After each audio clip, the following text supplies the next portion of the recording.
I don't like resumes that are 2-3 pages long. Sell me yourself on an elevator pitch, 20 seconds, 30 seconds. I want to get attracted to that. The reason why we use a personality test is not because I really care about your personality. We get to know their autonomy, their patience, their detail orientation. It also measures their logic and ingenuity. Be a good person when you're interviewing for a job. If you're a good human being and you put yourself out there and you have some sort of experience, you're going to get a job. It's just we've turned into a society where it's like we expect jobs to come to us. We expect money to flow to us. The most important thing to us are our customers. Customers come first and customers matter. And the reason any of us have a job is because of these customers. I can fill you guys in on this. We're doing a promo with another big company called Woof. Woof is a like a newer dog toy treat company. It's like this I don't know if it's plastic. I don't want to say the wrong P word around a mirror. And it's like you put the treats in this ball and it's an enrichment. You mean it's not a paper ball? No. It's like an enrichment toy for dogs and you put food or treats inside of it, but they sell their own treat. The issue is their treat is like garbage, the actual quality and nutrition component of the treat, but the actual enrichment toy itself is incredible. Besides not being sustainable. Correct. And they're in probably 4,000 stores around the United States. And our play, I said, hey, listen, let's do something with them because the stuff that's going inside of it, the consumers don't want. They're buying the toy, but they're buying different food that goes inside of the toy. So we're running like a promo with our distribution company called PFX. And we worked out like a promo with Woof. They'll cover half of the ad costs plus half of the like freezer cling and retail display costs. And then all the stores are able to get our product on top of Woof's product at a discount for the month of August. They call it Rawgust in the retail game. And promo is rolling out soon. So going back and forth with them on it. But that's interesting. Very interesting. All right, let's go ahead and kick this thing off, guys. You ready? Let's do it. 3, 2, 1. Welcome to the ASOM Pod, where we talk a lot. E-com is the path that we walk a lot. From 4 point of views when we're talking shop. What is up, everyone? Welcome to the ASOM Pod, a show about perspective from the eyes of an agency, SaaS operator, and a marketer focused on the direct-to-consumer, e-commerce, and retail space. With over 55 years of combined business experience, founding over 12 different companies in our careers, we're excited to bring you this episode. All right, going around the room, I've got John Roman, the Andrew-loving Surviving King, 4-time founder, currently leading as the CEO and co-founder of an outdoor adventure brand called BattlBox, and he's got a hit Netflix original series called Southern Survival. We've got Amer, the Prince, or the formerly, I'm still calling you the Prince of Bosnia. It's over, dude. The Prince of Bosnia, co-founder and CEO of Praella, a Webby winner, 4-time founder, the branding and experiencing king, builds website experiences for famous people like Billie Eilish, LeBron James, Rihanna, Paris Hilton, BattlBox, and so much more. And then we've got over here Bryan MacDonald, the self-proclaimed funniest dude on LinkedIn, 2 times founder of the Meat Guy, Anything But Salad on Instagram, sponsor, rapper, funny guy, marketing extraordinaire, and in his everyday life, he runs as the director of e-commerce at Almost Pride, an original raw pet food company. And my name is Jimmy Kim. I'm the CIO and founder of Sendlane. I'm a 3-time founder, former direct-to-consumer brand owner, email and digital marketer of over 15 years. And a special shout out here, just to kick this thing off with Creators Combine. That's a community of the awesome community. We've partnered with the Creators Combine where you can find all of us, where we have conversations. If you're an agency, SaaS operator, or a marketer, you can join this community and be a part of what we're working on and be able to interact and talk to us, and we can discuss business. And then a special shout out to our other sponsors. We've got Recharge, the #1 subscription platform for Shopify merchants. We've got #2, we've got Gorgias, the #1 help desk platform for Shopify merchants. I'm super stoked that we have Recharge on board. We've worked with them for so many years. They're the best. And shout out to Jen too. Jen, ever since she started with Recharge, has been doing some really cool stuff. Yeah, really cool stuff. Yeah, we'll have her on a future episode here. I think, as we bring her on here, because we want to hear what she's got to say. She's got a lot of great things to share. You guys have no idea how excited I am when we have sponsors that I believe in with my life. That we all use, that we all work with. It is just, Amer's so dramatic. He says with his life. Yeah. I mean, it's incredible. But it's going back to our previous episode, and I'm going to give him a shout out. He knows him, Brendan Reed. He does a lot at Recharge, but I had like 3 a.m. nights with this guy, but it comes from culture of creating great customer experiences and customer services, and that's all across the board in Recharge. And, he jumped in on the team when we were doing the migration to the new Shopify checkout. Like, he was in the mix. Yeah. Like, I'm getting Slack messages from him at super early, even earlier for his time zone. Like, he was really going at it. Yeah. Well, there you go. Awesome. All right. Well, talking about great people, let's talk about building the dream team. And we're going to have a conversation about hiring yays and woes and how we can find the model team member or employee to join our team, and how you as a person who may be looking for a role can also be looking for that as well. So the world right now today is looking for efficiency. You know, AI is the dream right now, and they're creating more efficient people. That's what we've really learned, is that AI is accelerating people's performance. And it's not just about replacing people, it's just really getting them to be able to do more than they can today. And the truth is, all of us are only successful because of the team that we have around us and our ability to hire and recruit those to join our team. As simple as a co-founder or leadership, but it all goes all the way down to the last person in your team, or talking about the grunt work that helps move the business forward too as well. Today, we're going to talk about building the team, hiring and firing, and what we look for. So we're going to start off by a really generic, broad question. When you guys are looking for people, how are you hiring and recruiting? And I think I'm going to start with Bryan, because he's actively, I mean, we're all probably actively at some hiring cycle with some role inside of our organization, but Bryan's been really vocal, especially if you've been following him on LinkedIn. He makes these funny videos about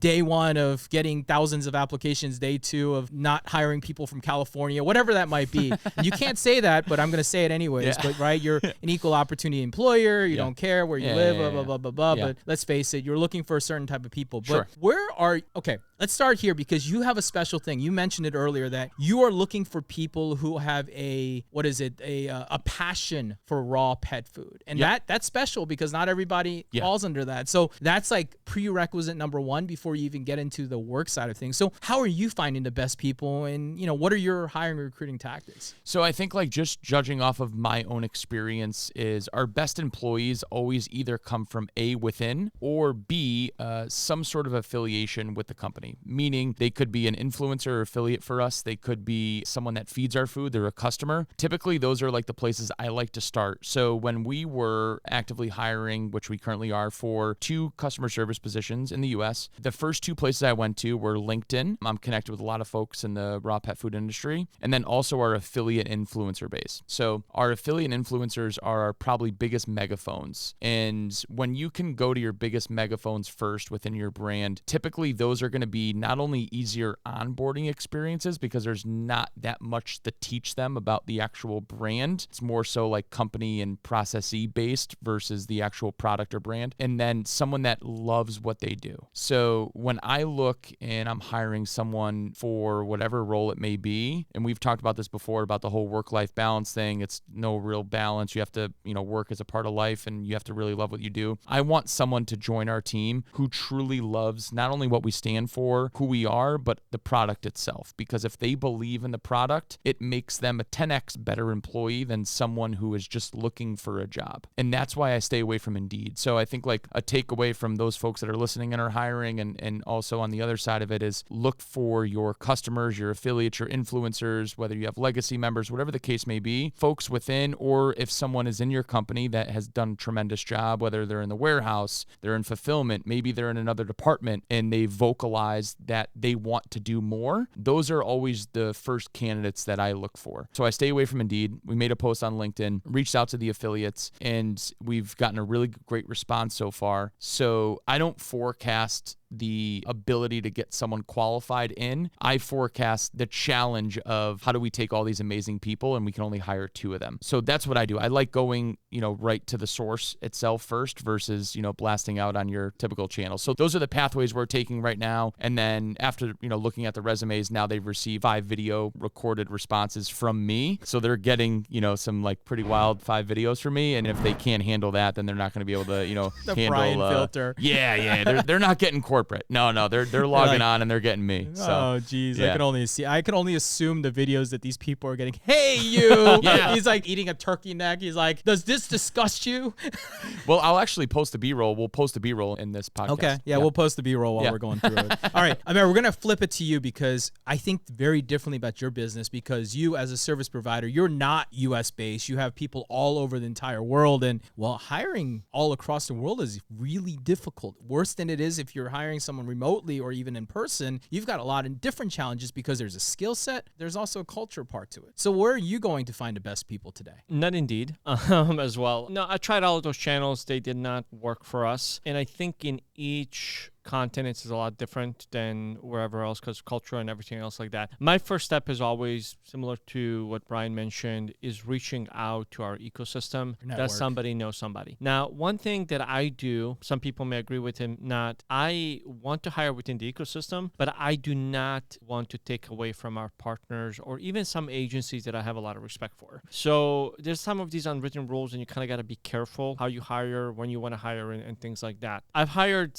some people just came through regular interviewing channels and post boards. I go a lot to LinkedIn. One of the things I do on LinkedIn, and a lot of people say, oh, how do you deal with those quick applies? One of the things that we do, we set questions. For example, if I know I need somebody experienced, a question will be how many years of experience you have working on Shopify. If it's under 5 years, I'll just do an automatic decline as an example. Now, I'll filter it that way. Now I may go say, who's at 4 years, who's at 3 years, and things like that. Depending on the quality of the pool. Exactly, yeah. So we still look at them, but the problem is you do get this bulk of just unqualified people that are just mass applying. It's a lot. Anytime we've done LinkedIn, like it's overwhelming, and it's like you need to turn this off because it just keeps coming in. 100%. You have to do that. When it comes to internationally, we do have presence leadership in each office internationally. And like, for example, in India, we have an entire HR team. We have a recruitment team. Our partners over there, they jump in and interview and things like that. If they're going to be working with merchants and having FaceTime with them, we have our US team interview them as well. So there's a lot of like collaboration that happens internationally. I was taught early on, there was a gentleman that used to be mine and Alan's partner. His name was Lou Morales, came from GE, First Data, very large organizations. And he always told me, hire slow, fire fast. Yeah. And I'm very careful about it, how quickly we bring people on. But usually, like what I look at, like speaking of Recharge, Shopify, a few other partners that we have, I know they have similar culture with us. So if somebody spent time and a lot of time in that ecosystem, I like to lean on that and say, hey, they'll probably be a good fit for us as well. The one challenge I have, and I don't know if you guys have this in your industry, is agency life traditionally has a very negative connotation, and battling that to attract people is hard. I'm not saying other agencies are better or worse than we are, but when I hire people, when people see our culture, they say, you guys do things differently. A lot of people say like agencies are this and that and whatever. That could be true, may not, but we take an approach of empowering our employees' lives as much as possible and not having that burnout culture. I don't believe in that. I think if you have a burnout culture, you probably have a bad process in place. Interesting. That's really interesting. And networking obviously is very much like tapping your network is obviously number one. But the other thing I liked what you were talking about, and I'm going to take it one step further because you said, oh, we ask one question to try to filter. I actually make it really annoying to apply for a job. We don't let the easy apply link happen. We force them to our website. And on our website, even though we know their LinkedIn, we still make them type it all in again. We make them do the thing. And then I ask him 5 questions. And my questions are not like, how long have you worked here or things. We ask very specific questions to the role and asking for their experience or story to see what they remembered and how much they were part of that. And so we ask a lot of questions. And then the third thing I do that's really funny and quirky that I used to do, and I do these on more higher level levels often, is I tell them a keyword. And one of the keywords I use often is Santa, for example. I know it's a quirky one, but I tell them, make sure you're using the word Santa and tell me that you read that somewhere in my job description. And I'll just bury it in the job description because, dude, job descriptions are long. And I don't believe that everyone reads them very well because there's the guy who does like design and they're applying for like your development product and you're like, wait, that doesn't even correlate. So you'll put a sentence in there saying the word is Santa. And yeah, we'll say something like, make sure you put the word Santa in your subject line or your body in order to tell me that you've read I've done that too, yeah. Yeah, and you'd be surprised. Like half the people don't even write it in. They don't. Yes. And my thing too is like, that's what I like about LinkedIn. I used one question as an example. We usually do 3 to 5. Yep. And one of them is like, you have to type in what we're looking for and it just filters it. So if you get it wrong, auto eliminated you too, Jimmy. If they don't include Santa, gone. Correct. Yeah, 100%. Yeah, they're not listening. They're not reading. Yeah. They're no, not, I love this. You're not following instruction. Like, yeah. This ad is dedicated to all the brands out there who are struggling with subscriptions. To the people out there with churn rates higher than their mortgage. Y'all called the police on us when we were just trying to get you on recharge. And now look where you are. You know what I'm saying? It's all good, baby, baby. It was all a dream. Welcome to the recharge scene. Retention just double, celebrate with your team. So watch your churn go down. Every single day we said that recharge will turn you around. There's 20,000 brands that they serve. If your first name is J, they'll make your last name Curve. Trusted, robust, and dynamic. They'll make you money while you're laying in the hammock. Just kidding.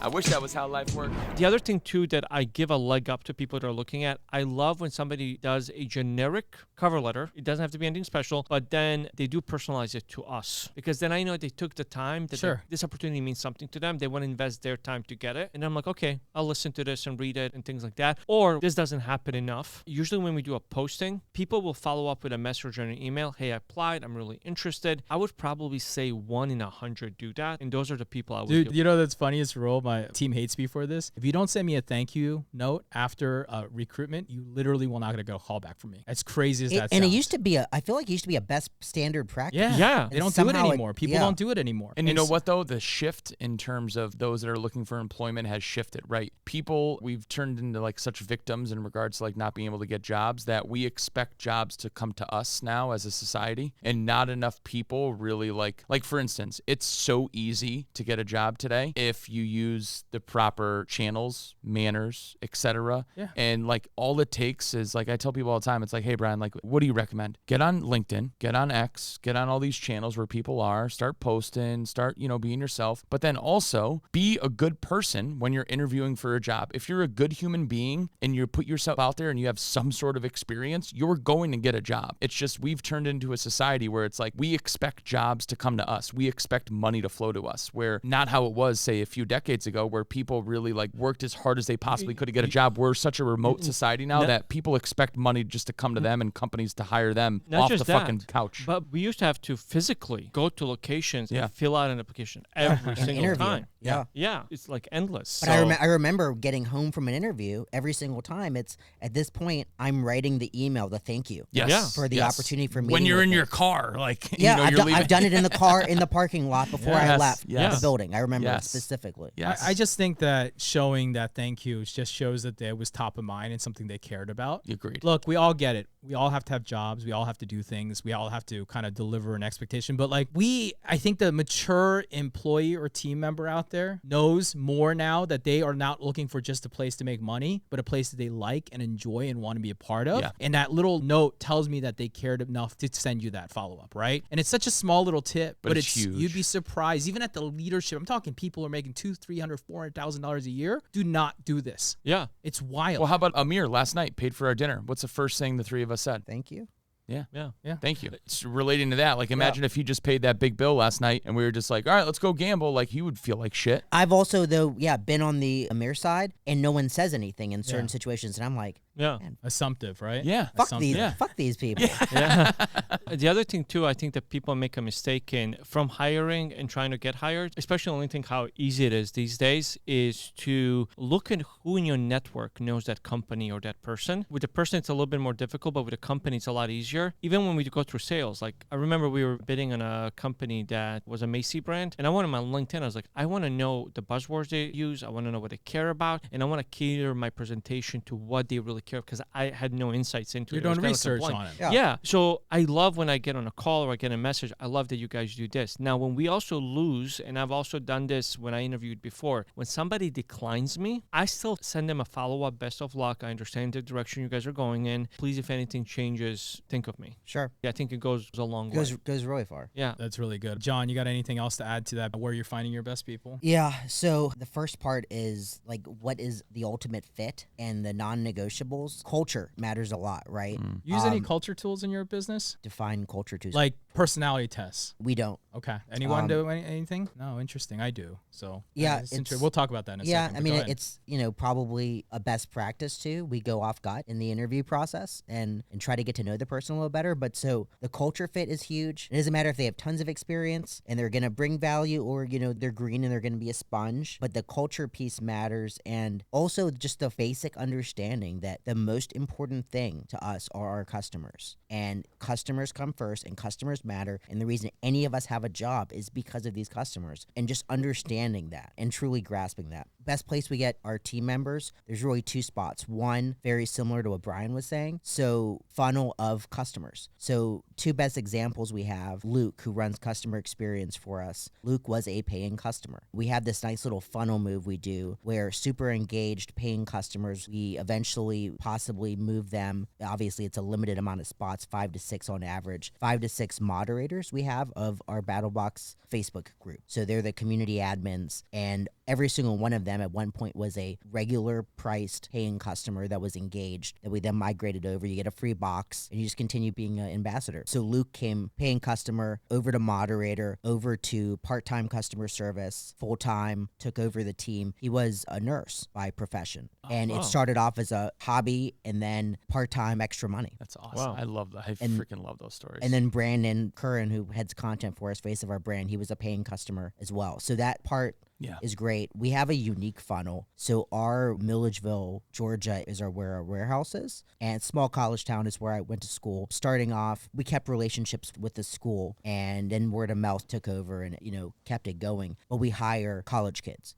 The majority of the employees in our warehouse are college kids. And it's this great funnel of, they're going in, they're doing assembly line, warehouse, pick and packing boxes, right? Yep. But as they progress at college and get done, there's opportunity, and we've done a good job identifying the high potential team members and then coming up with a path. So Walter, who runs marketing for us, was that path. Walter technically has been an employee at BattlBox longer than I have, which is wild. He started in the warehouse, did 3 years of warehouse, identified he was high potential. Senior year, we gave him an internship, showed him the business side, extended that internship to his last semester. And then when he graduated, he had a job waiting on him. That's crazy. So, part of your business being kind of niche, like passion type business, I think that also attracts a really unique plethora of people probably, because you just said it, a nurse who's buying your product and a fan, and then you've got someone like Curtis or, anybody who's more typically your demographic out there, right? So I think it's interesting. And I'm going to go back to that culture testing, because I think, when people see these tests, people get a little freaked out. Oh, they're voodoo, they're magic. How are you filtering with it? You know what? It's really important for us and why we use it. And this is our data-driven mind in our business that we think about. The reason why we use a personality test is not because I really care about your personality. What it does help you identify, and we use a tool called cultureindex.com. And what we're doing with that tool is we get to know their autonomy, their patience, their detail orientation, right? And their social,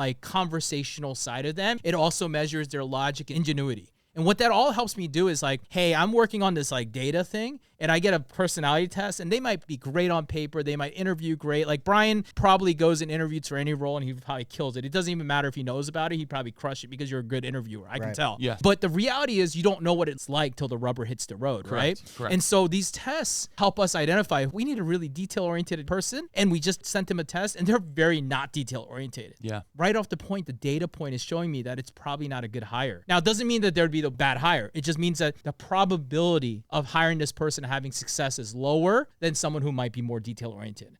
So this is why I love these tests, because they're giving you data points that may or may not be completely right. But to me, it's close enough to give you at least the guidance as an employee or employer to hire that right person, right? So that's where I think about, one of the tactics that I think about, and that is important. And if a business is using it against you, I see this often where people are like, oh, why? This is blah. It's not. It's actually because we've gotten good at technology, and there's enough ways to start learning ENTJ or any of these weird personality tests. You can use all of them. They all have some of that same kind of principles built into them. Sure. And that's the reason you use it. It's a data-driven approach. and it helps you kind of filter people to the abilities that they have. Yeah. And we use that in our business, and we say, hey, we're going to go hire something we call like a rainmaker for sales, right? That's a pattern in the culture index. That means that they're going to be autonomous. They're pretty social. They don't have any patience. They have some detail orientation when it matters, but that's a great salesman. They just want to charge forward. They don't care if they hear no, and they've got patience only a little bit, and they're a little bit of detail orientation to close the deal up. Yeah. That's what we want, right? That's a pattern. Yeah. And so that's what we see in humans, and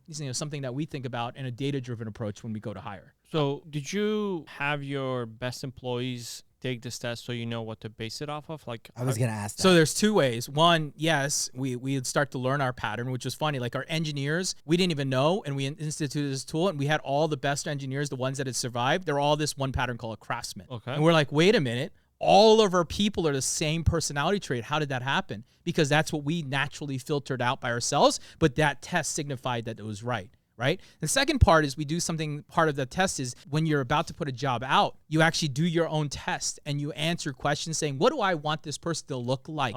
What do I want them to do? What do I want them to act like? And we do a bunch of questions, like 100 questions, and we have 3-4 people do those questions, right? All the managers and people are going to work with them, and it spits out a pattern. That's cool. Right? And then you can take that pattern and say, I want to filter for this pattern of people that are coming in. These should be my highest priority interviews. Doesn't mean they're great people. Doesn't mean they're perfect. It just means at least at the personality level of what they've said that they are is roughly what you're looking for. You do the personality test after the first interview? No, or before.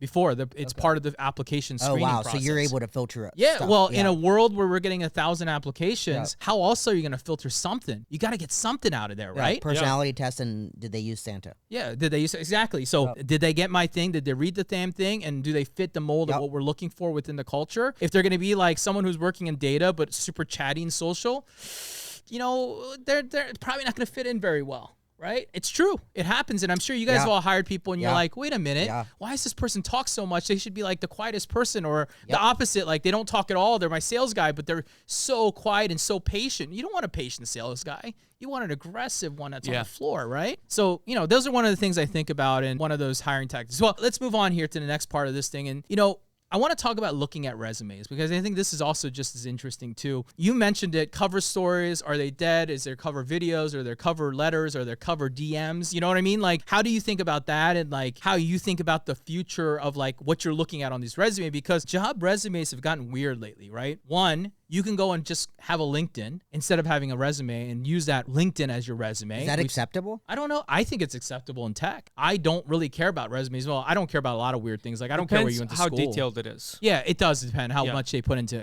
thought process. And then there's patterns that come into that data point too, which I think is always interesting. And I don't know how many people, I'm a pattern guy. I see and think about things in patterns a lot. But if you look at a lot of people's resumes, they actually maintain some level of pattern. I've been at jobs 2 years in a row. I did a 5 year and then a 1 year and a 5 year and a 1 year. I did a 1.5 year, 1.5 year. Like you can almost see that. And then anyone who leaves the company, either willingly or on their own or because we terminate them, dude, the patterns almost always match up. It's kind of wild. My big thing on resume is a lot of times there's a lot of things that are not applicable to the role they're applying. Remove that stuff. For example, I worked for Target 15 years ago. What I do today has nothing to do with that. I don't think it should be in a resume. It's not relevant anymore. Yeah, it's not relevant. Sure. Your resume should be relevant to what you're looking to apply for, right? That's one. The other one is I don't like resumes that are 2-3 pages long. Sell me yourself on an elevator pitch, 20 seconds, 30 seconds. I want to get attracted to that. I'm not going to sit there and try to think what you meant.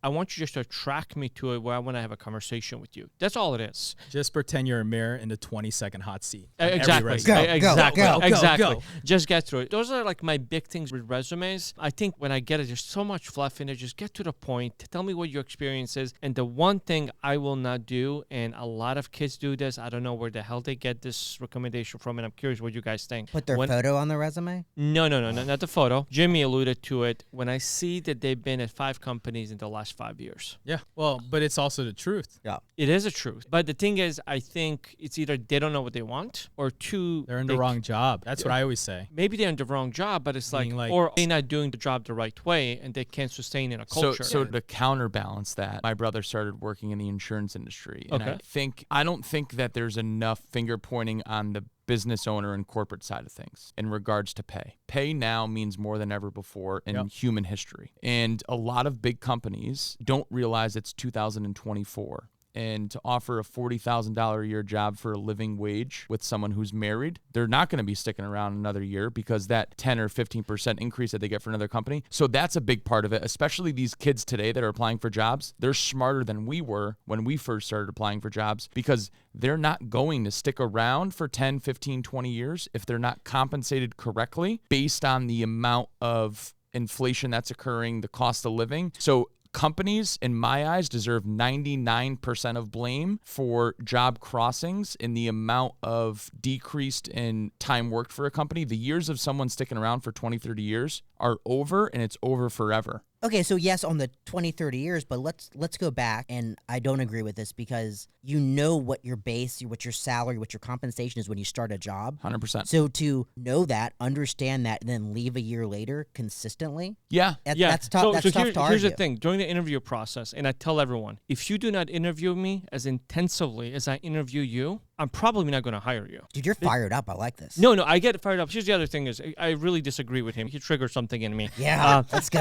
I don't think you can blame, I was going to get to that point. I don't think you can blame companies because we are entering a relationship together. Sure. I am offering you certain expectations. You're offering me certain expectations. We have to get on the same page. There are companies, and I 100% agree and will always back the employees on this, that they take advantage of their employees. But my problem is, I know some of the companies, for example, when I get the resume, I don't think they're bad companies. I know when I look up a job, how much they will get paid on Glassdoor, and I see they've been paid $125,000 a year, being a 26-year-old, that's a good pay. Yeah, that's phenomenal. That's a good pay. Yeah. So there's a lot of these. I don't think it's cover all. And I'm not attacking people who are in bad environments. Get the hell out of there. But at a certain point, you as an employee, if you're going through 5 companies, you have to take a step back and say, what do I need to do better to identify the right environment for me as well? And I think it goes in both ways, in both cases. I typically like to at least see 18 months to 2 years. At that point, you're like, there's no growth here. I'm not getting a raise. But if you're seeing 9 months a year, can you really? So I read somewhere, and I don't know if this is accurate, but it comes to mind right now, that you need to be at a company for 2 years. And it's the first year is understanding the company, understanding how it works, understanding if there's internal politics, etc., like how it operates.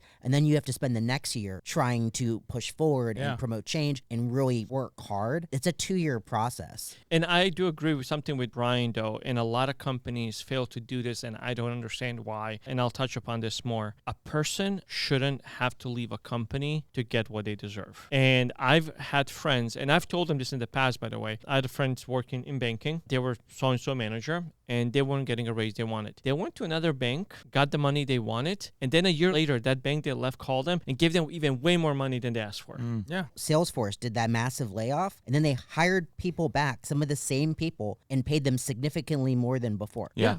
Like it's So the only reason I say this, and I agree, you shouldn't leave a job every year. However, when we talk about 2 things, one, consumer costs, that has nothing to do with inflation, all corporate greed. Yeah. Everything is corporate greed. And corporate greed has now trickled down more so than ever before. So when you're giving, my brother, first job at an insurance company, worked his ass off. Congratulations, here's 5%. Yeah. Thanks. Worked his ass off second year. Here's another 5%. No, let me ask you a question. I bet you he didn't leave the job and then had no job and then got a job. He probably found a had job another as he was job working. and he moved on. So there was no gap. So, and when I talk about this is these big corporations account for 70% of workforce, right? Our companies don't. Our company, the way our philosophy is irrelevant, right? Now, when you're in the position today where you're seeing, hey, thanks for the 5% raise, but that's the same amount of pay that I got last year with costs.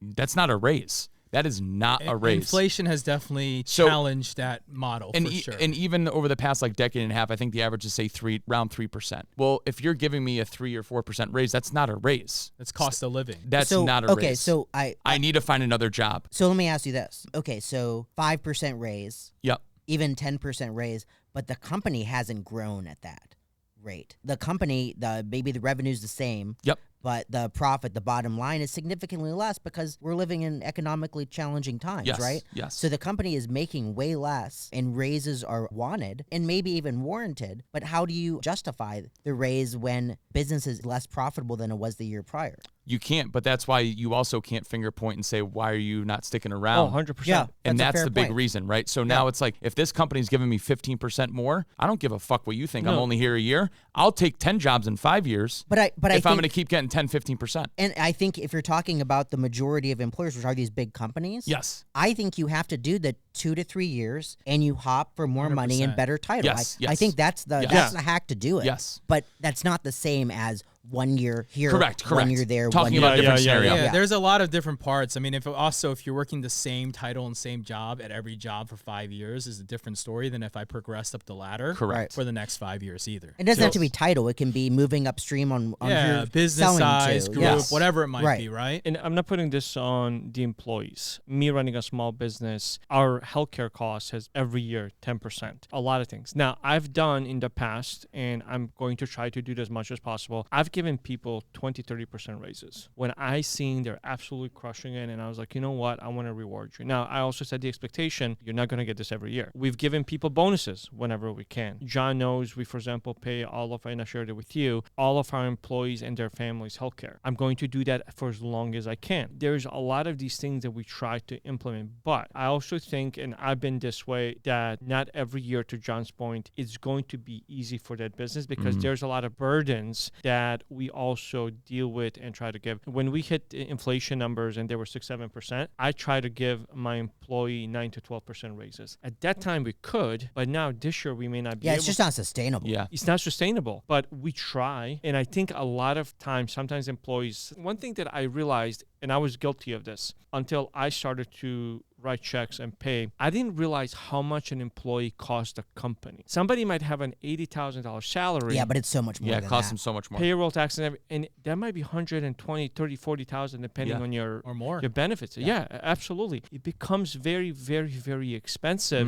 And I remember even during that whole craze with VCs when tech started to hire like crazy, I used to look at applications and salaries for PMs between 80 to 100K, and then they skyrocketed 160 to 300,000 for a project manager or product manager. And if people can take it, go for it. Yeah, good luck. You should take it. Because Yeah, that's you just should. game On the changer. other hand, I also then, and we are in a different world right now, when I put a posting for a remote job, I get applicants from Brazil, from Argentina, from India, from Canada. It is from California. From California, New York. Shouts. It's a global economy, and now we're all competing globally. We're competing globally for Almost Pride to work on your website, and us as employees are also competing for customer service jobs, developer jobs. It's a whole different world.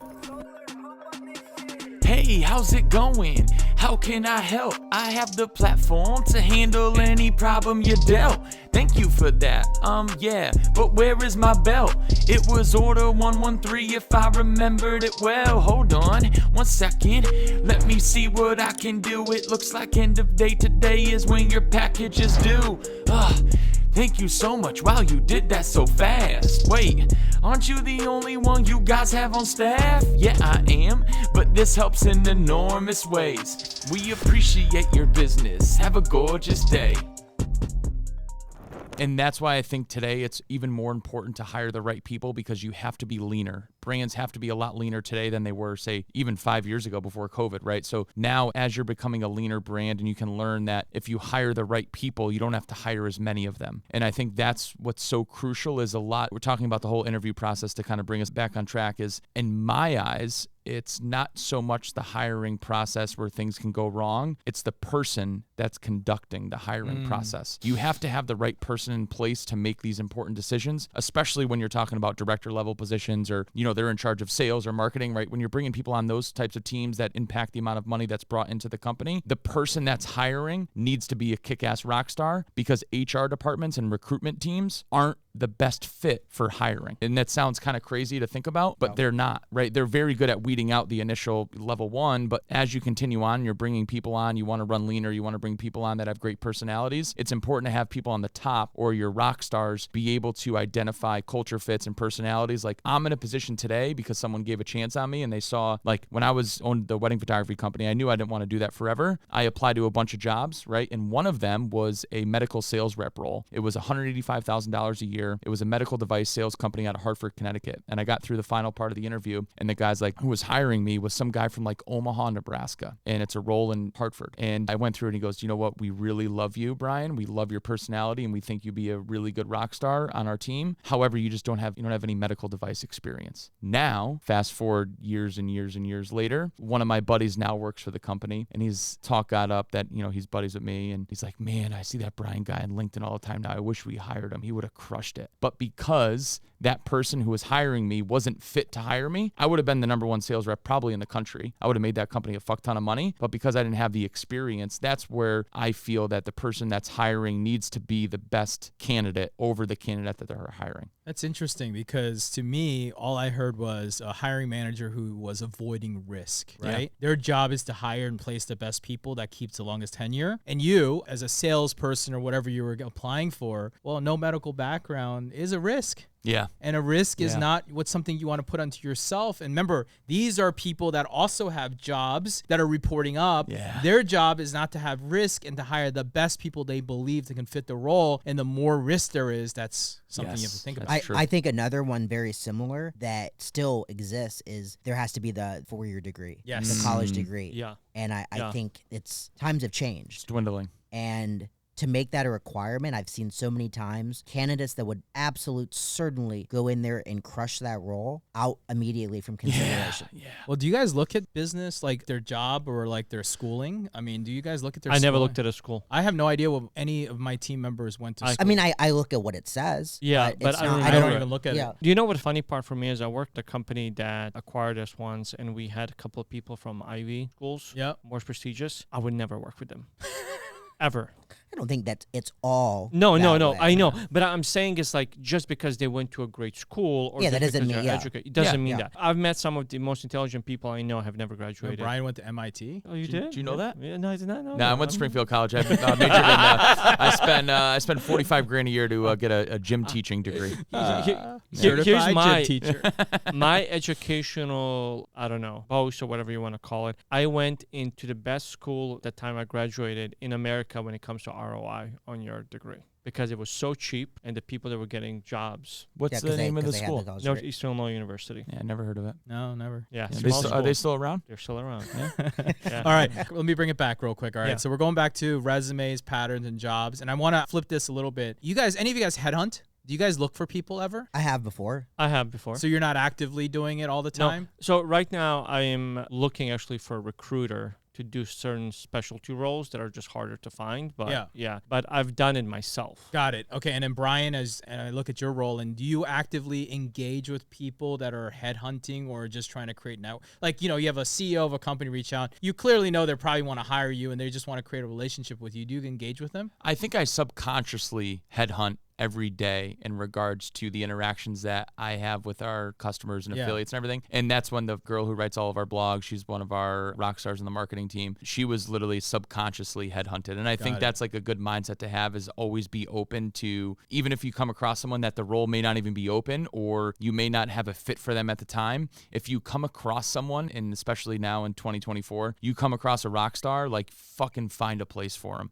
because you never know what's going to happen. Yeah, so I'm a big believer in this. So when you said, am I actively looking? Yeah. I guess I am, but it's subconsciously. Correct. Right? Like I'm not like setting time of the day, ooh, I'm going to get on LinkedIn and look for people. So great story. So Austin, who's leading the whole Battle Games entire project right now, he's looking into government contracts for us. He's doing a lot of things, and he's content. He's on a lot of our videos. But so Austin was with another company, 9 Line Apparel out of Savannah. Yeah. Great company. Yep. They hired him straight out of the Army. And this was his, like, I think it was day 2 of being a civilian. He had a job waiting for him in 9 Line, took over their subscription business. Okay. And their CMO, Damon, is a friend of mine. He reached out to me. He's like, hey, favor, will you like have some calls with Austin, like teach him some subscription stuff, like let's set him up for success. And I did that, met him, and was not going to instantly could identify rock star. Like this guy is going to be a rock star. Yep. But I'm also not going to take him away from 9 Line. Sure, Like, sure. That's the you're that's not the gonna poach wrong him. move. Yeah.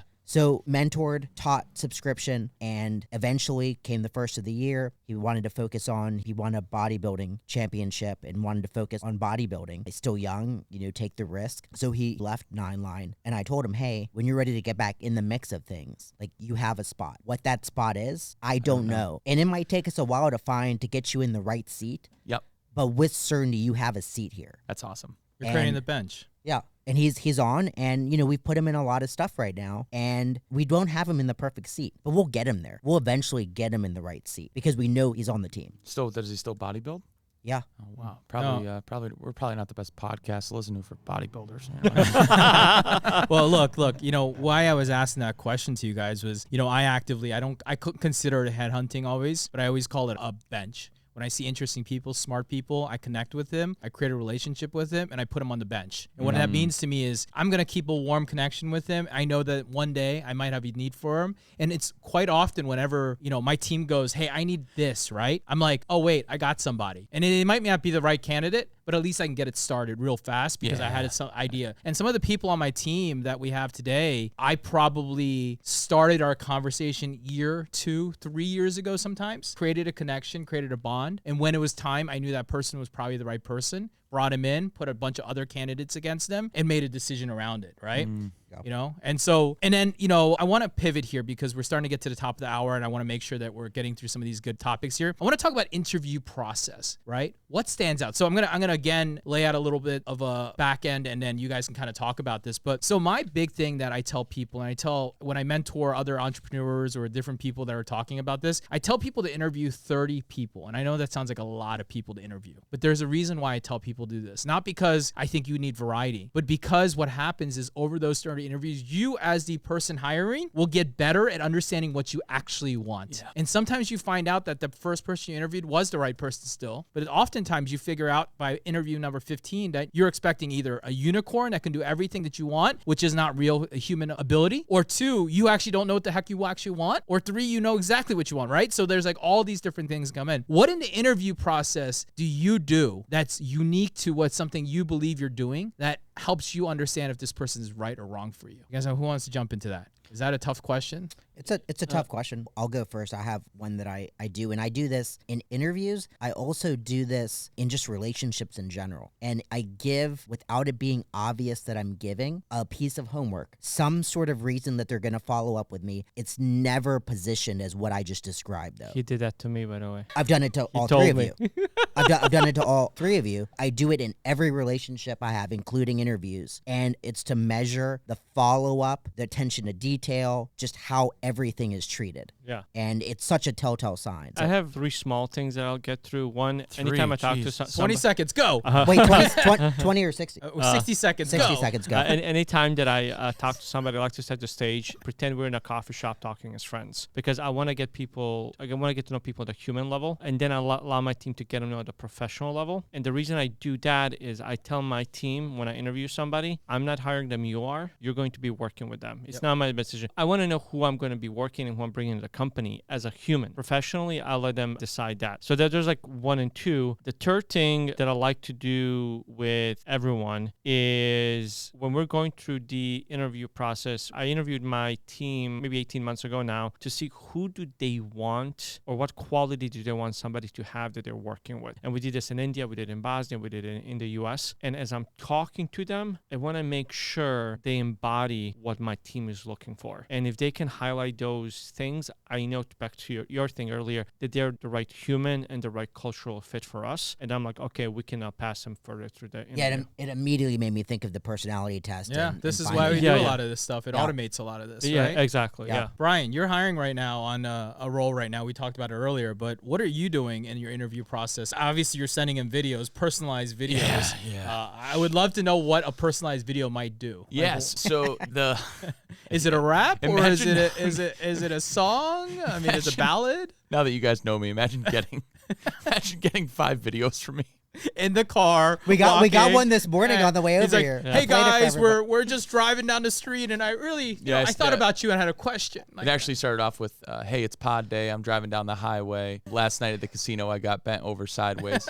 I lost a lot of money last night. That's neither here nor there. The most important part of the conversation here is the final question I asked. So 5 questions. I keep it short and sweet, right? This just helps filter out a lot of the initial resumes that we think look good. Is the 5th question is what drives you? Because I want people applying for the right reasons, and I want people working for the right reasons. So, there's some folks that, tell the truth, like, hey, I'm looking for a job, right? And which I respect that. But I want someone to come in and what drives them to work says a lot about the person in general, but it also helps me motivate them during onboarding and as they're an employee. So if I know what motivates someone, I know how to motivate them. And I'm able to kill a couple birds with one stone by finding out a lot about that person at that time in regards to if they should be hired or not. But then also the person that I do choose, I know how to motivate them, especially during that onboarding process. So that's like a big thing for me. I just like finding out like why people do what they do. Yeah. It's quite interesting. I think the perspective that everybody's had in some of this has been kind of good. It's enlightening, I think, for all of us in in different ways because you need to hear it from every angle. And you realize that we all have the same thought processes. It's just finding that right thing. Yeah. All right, last question here. I'm going to give this as an opportunity to kind of just talk to the listeners and kind of give advice. We can do it on either side. You guys want to do it as employer or employee side? Meaning, like, what's the advice piece we're going to give? Is it going to be employer or Let's do employer. I don't know how many employees. I mean, I don't know. What do you think? From the employer side or the employee side? You don't know. Yeah. All right. How about we go back and forth? Let's go. Let's go round whatever robin. comes to mind. Let's go round Advice. robin. Let's throw some advice out there. Like, I mean, you've already said, obviously, the classic, like, hire slow, like, fire fast. But what other piece of advice can you give a person as they're going out to hire? I think to me is encourage it to be a two-way interview. That's a big thing to me. It works really well for me because I also want to know, kind of similar to what you're saying, like what's important to them. Because sometimes when you may not ask the questions that really trigger them and things like that. So I think that's one thing for me. The other thing is set realistic expectations. I just actually did a introductory interview with somebody a couple of days ago, and we've hit some rough patches with process and things that we need to fix as we're scaling. I opened the book to them and said, hey, this is what you're walking into. And if you think you can contribute to solving this problem, we can continue this conversation. But if you need a place like an Accenture that is going to give you a process for every single thing that you're going to follow, we're not the right fit for you. Sure. And I try to be as open with them as possible. I will share our goals, revenues, anything that they want to know, because I want them to know what kind of company they're dealing with. I think the way I look at it, when we hire people, we want to hire people that we trust. But I think in return, we also have to make sure that they feel that they can trust us as well. One thing that hit me like a long time ago, and I've told this story many times, I'm just going to cut to it, is I'm responsible as an agency for my employees, their families. I'm also responsible for John, his family, and his employees as a service provider. So I think we have to really open this and understand this is not a let me hire somebody and see what I can get out of them. It's more like look at it as how do I deploy this person to growth? And what you said about Austin may not be in the right seat, but he's thinking about empowering Austin to make impacts in the company and help it grow. And I think every person that you hire, you have to see that in them to a degree. I know there's 9-to-5 people, there's overachievers, underachievers, but somebody has to have that sparkle in them when you look for them. Prince of Bosnia gives some good words of wisdom. Love here. that. Yeah. The former Prince of Bosnia. Yeah. All right. What else? What else you guys got? So I'm going to go on a limb here, and I'm going to relate hiring to Michael Jordan and the stock market all in 60 seconds. I think when it comes to, if you're a brand and you're hiring someone that has an effect on your revenue, not every position has a direct reflection on revenue and money brought in, but whether it's client facing, whether it's revenue brought in, right? Whether we're talking sales, marketing, whatever the case may be, I actually love taking risks, as I'm sure some of you have seen last night at Foxwoods Casino. Shouts to Foxwoods for hooking us up with the beautiful suite. I love taking risks on gut feelings. And when you're able to hit on a stock that you have a good gut feeling about, the return on all the stocks that you didn't hit on exceed that by a very large margin, right? So there's some employees that we've hired over the past year where I just was like, we need them a part of the team. They don't fit on paper. They didn't even interview that well, to be honest with you. But I leave those conversations with someone that makes me feel good, like a good person that literally is doing it for the right reasons, that you feel that like inkling behind of like, damn, I don't know what they're going to fucking crush. And when you hit on those folks, you hit tenfold over the past 3 or 4 that you missed on. Yeah. So it's very important, just like Dean Smith at the University of North Carolina, when he went and found Michael Jordan wasn't a great high school basketball player at all. He had a great feeling on Michael and his ability to want to work to get better. And I think that is something to take away, is when you find someone that is going to do everything that they possibly can to be the best version of themselves that they can be, you can find those Michael Jordans who were literally a 1-star recruit out of high school coming in a University of North Carolina, not even being the best player in their team freshman year, during the course of their college season, then transforming into the best basketball player of all time because someone took a chance on them on paper in interview style. Michael Jordan was not a good pick for Dean Smith, and then he became the greatest of all time. And that return on MJ exceeded all the past recruitment failures that Dean Smith had over the past 20 years based off of one player. So one player that you hire off of those instincts can tenfold any return on investment that you failed on in the past. Same with, not exactly the same, but with Brady. Yes. Tom Brady. Same exact scenario with the Patriots and Brady. Yep, 100%. One thing I have, and I'll put it in the other lens of what you were saying, Amer, if for the company, for the person hiring, an important thing, and AI actually brought it to my attention. I was aware of it, but sometimes, stuff's out of sight, out of mind. All those AI note takers for meetings, a lot of them show the breakdown of the percentage that everyone talks Okay. on those meetings. And I think it's something when you're hiring to be very cognizant of, right? It shouldn't be you interviewing someone and you spoke 70%, 80% of the time. Yeah. But we all say that, we all laugh. We think, yeah, obviously it's not true. It happens, right? It happens a lot. You have the person, the hiring manager that speaks for 80%, 85% of the interview. Like, what are you doing? So be cognizant of that. Be self-aware. And if you are doing that, correct it, change it. Love it. Yeah. All right. And my last tip here on the employer side of hiring people is do your research. That's actually my recommendation to people. Dude, people don't do enough research on the people and humans they're about to put in charge of things. Yeah. Go look up their social media. Go find them on LinkedIn. Go find them on TikTok. Go find them on whatever, YouTube, whatever it might be, right? And dudes, like, you can get a pretty good understanding of what kind of human being that person is, what they like, what they care about, you know, sometimes even political, whatever it might be, because that's going to give you an inkling of how they're probably going to interact within the team each and every day.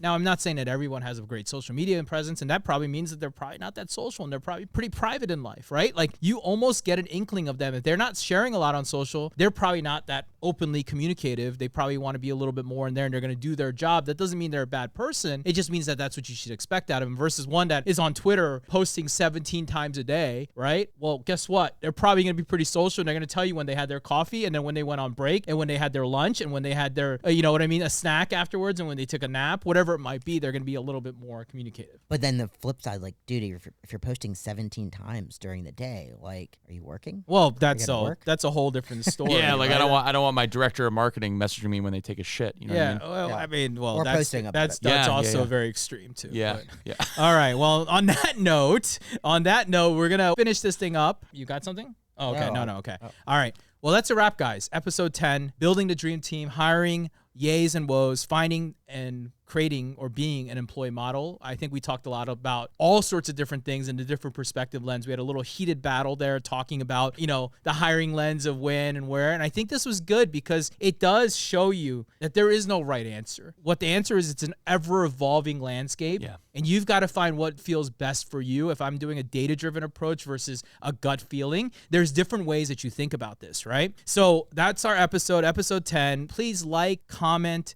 share, tell a friend. Let us know what you think. Give us a 5-star review if you like it on Spotify. Yes, on Apple Music or on YouTube or any of these other places. You can also find us on social media. We are everywhere. We try to be X, TikTok, IG, LinkedIn, YouTube. We're in all these different places. However, we do like to publish and create high quality video on YouTube and audio so that you can enjoy us and watch And us. Spotify. Well, yes, and we're trying to put more B-roll and we're doing more. Big thanks to our sponsors who are allowing us to have more money to be able to do these kind of things as we're out there doing this stuff. Next episode, guys, I'm really excited about this next one because this one's gonna be really interesting. We're diving into war stories of success. So between us, we found 12 different companies and we have 55 years of business. That's a lot of fucking time. And the reality of it is that we've got some stories and we're gonna talk about it. We're gonna talk about how we're building businesses, the challenges. You know, we've got a lot to discuss here between the battles and how we're gonna win the war. I don't think any of us have won the war per se. We're all fighting the battles, and I think it's gonna be really exciting. Love it. All right. Awesome. With that, guys, thank you guys for watching. We'll see you on the next episode. Welcome to the ASOM Pod, where we talked a lot. E-com was the path that we walked a lot. But now the question is, will you subscribe or not? Ha!